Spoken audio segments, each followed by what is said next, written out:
میں تھک گیا ہوں۔ باقی کی زندگی تمہیں اپنے پیار کا احساس کروانا چاہتا ہوں۔ اپنی زندگی کا ہر لمحہ، اپنی ہر خوشی، ہر دکھ تمہارے ساتھ بانٹنا چاہتا ہوں۔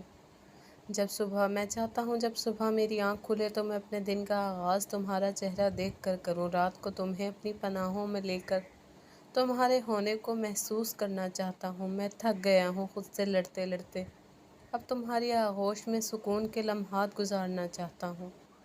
مہر چپ چاپ سب دیکھ رہی تھی کہ کیا دعائیں ایسے بھی قبول ہوتی ہیں۔ اس کی محبت ودان کے دل میں پنجے گاڑ چکی تھی۔ ودان کو اس سے ایسا عشق ہوا تھا کہ وہ اپنی انا، اپنا غرور سب وار کر اس کے قدموں میں بیٹھا اپنے پیار کا اظہار کر رہا تھا۔ اور اس سب میں ماہین کدھر گئی؟ اس سے کوئی رشتہ نہیں کیا؟ وہ تمہاری بیوی نہیں ہے؟ مہر آنسو پوچھتے ہوئے بولی۔ ہاں وہ میری بیوی ہے، میں مانتا ہوں میرے لیے ضروری ہے، وہ بھی میرے وجود کا حصہ ہے، لیکن میں تم سے بہت پیار کرتا ہوں، تمہارا ساتھ چاہتا ہوں۔ دن بدن تم مجھے عزیز ہوتی جا رہی ہو۔ باتیں کرتے کرتے ودان کبھی مہر کی گردن پر محبت بھرے لمس چھوڑ رہا تھا، کبھی اس کے چہرے کے نقوش کو چھو رہا تھا۔ مہر اس کی شدتوں کو برداشت کرتے بمشکل کھڑی تھی اور پھر دل کی مان کر ودان کے عشق کو معتبر کر گئی اور اقرار کیے اس کو زندگی کی نوید سنا دی۔ ودان کچھ پل بے خودی میں مہر کو دیکھتا رہا، پھر کھینچ کر اسے گلے سے لگا لیا اور اس کے لبوں کو نرمی سے چھو کر پیچھے ہوا۔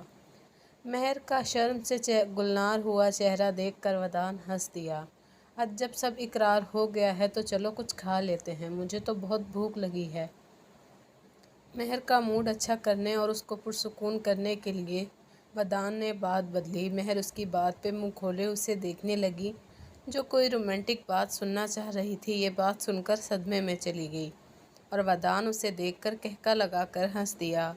مذاق کر رہا تھا میری جان، آج رات تو تمہیں میں کھا جاؤں گا، تمہارے لبوں کے جام پیوں گا۔ یہ سن کر مہر کو لگا اس کی ٹانگوں میں جان نہیں رہی اور وہ ہلکے ہلکے کانپنے لگی۔ شرم سے اس کی پلکیں عارضوں پہ جھک سی گئی تھیں۔ ودان کو مہر کا یوں شرمانا بے خود کر گیا اور وہ اسے باہوں میں اٹھائے اندر کی جانب بڑھ گیا۔ مہر کے دل کی دھڑکنیں وہ بآسانی سن رہا تھا۔ مہر نے زور سے آنکھیں بند کی ہوئی تھی اور دونوں ہاتھ ودان کے گلے میں ڈال کر اس سے لپٹی ہوئی تھی اور اس کے ہونٹ ودان کی گردن سے مس ہو رہے تھے جو اسے مزید مدہوش کر رہے تھے۔ اندر پہنچ کر ودان نے مہر کو وہاں رکھے بیڈ پر بٹھایا اور خود اس کے پاس بیٹھ کر اسے دیکھنے لگا۔ مہر نے جب دیکھا کہ ودان نے اسے چھوڑ دیا ہے تو اس نے آہستہ آہستہ آنکھیں کھول کر دیکھا۔ اس کی ہٹ کی خوبصورتی باہر سے بھی زیادہ تھی۔ اندر درمیان میں بیڈ رکھا گیا تھا جو کہ گول تھا، جس کے اوپر وائٹ نیٹ شیٹ تھی اور بہت سے پھول بچھائے گئے تھے۔ سائڈ پر کینڈل سٹینڈز لگائے گئے تھے۔ روم میں ایک ہی کھڑکی تھی جس سے چاند کی روشنی چھن چھن کر آ رہی تھی۔ ساتھ ہی چھوٹا روم ریفریجریٹر رکھا ہوا تھا جس سے ایک جوس کا کین نکال کر ودان نے مہر کو دیا کہ میری شدتوں کو برداشت کرنے کے لیے تھوڑی طاقت بنا لو۔ مہر اس کی اتنی بے باک باتیں سن کر شرما جا رہی تھی اور گھبرا بھی رہی تھی۔ چند گھونٹ پینے کے بعد اس نے جوس رکھ دیا۔ اتنے میں ہی ودان میوزک پلیئر پہ گانا چلا چکا تھا۔ آج مہر جتنا حیران ہوتی کم تھا کیونکہ ودان کی یہ سائیڈ اس نے پہلے کبھی نہیں دیکھی تھی۔ والیوم تیز کر کے ودان مہر کی طرف آیا اور ہاتھ سے پکڑ کر اسے اٹھایا۔ میوزک کے ساتھ دونوں سٹیپس لینے لگے۔ رومانٹک میوزک تنہائی اور من چاہا ہم سفر مہر کو مدہوش کر رہے تھے۔ اچانک سے وہ ودان کے قریب ہوئی اور ودان کے گلے میں باہوں کو ڈال کر اس کے لبوں پر جھک گئی۔ ودان کے لیے ایک جھٹکے سے کم نہ تھا، لیکن جب اسے یقین ہوا کہ یہ سچ ہے تو وہ بھی اس کا ساتھ دینے لگا۔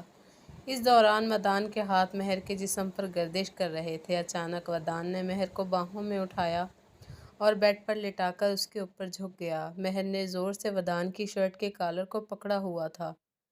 ودان کی منمانی برداشت کر رہی تھی۔ جام تو تب ہوا ہوئی جب ودان نے اس کی شرٹ کی زپ کھینچ کر توڑ دی اور وہاں شدت بھرے لمس چھوڑتا اس کے کندھوں سے شرٹ نیچے سرکا گیا۔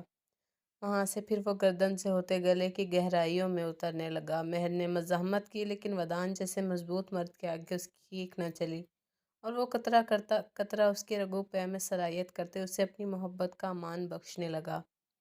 قطرہ قطرہ گزرتی رات اور کھڑکی سے جھانکتا چاند آج اس ملن پہ